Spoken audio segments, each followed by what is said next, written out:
Good morning, folks. I wanted to just quickly go through some of this urinary system stuff with you. So if this were the anterior view, this would be the left kidney.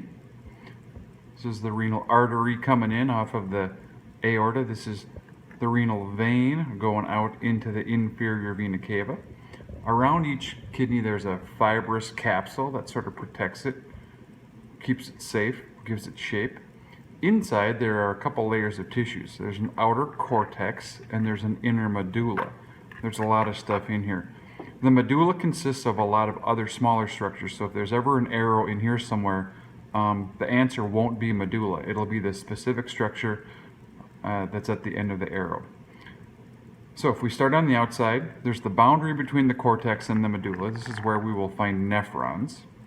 Each nephron has a collecting duct, and they will all merge to form these things called pyramids, which come together like tributaries in a river to form minor structures, and then major structures, which all converge at the pelvis, and then urine will flow down and out through the ureter. This opening here is called the hilus or the hilum.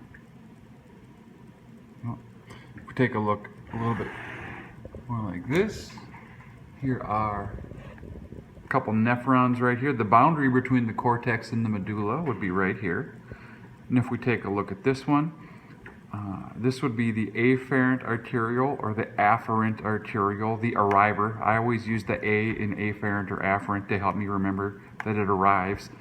This is the glomerulus, the capillary network within the capsule.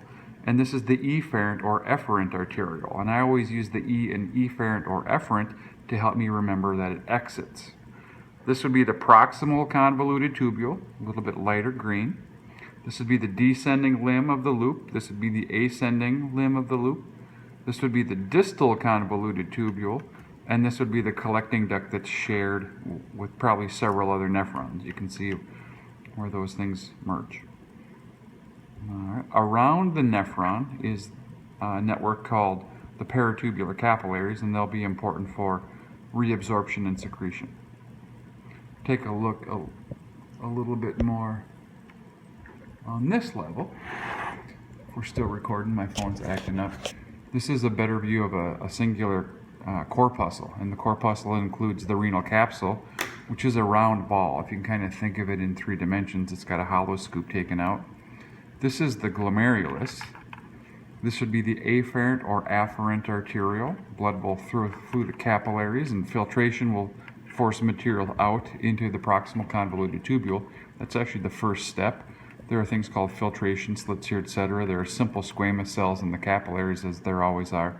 So we have a chance to select what leaves blood and enters the nephron.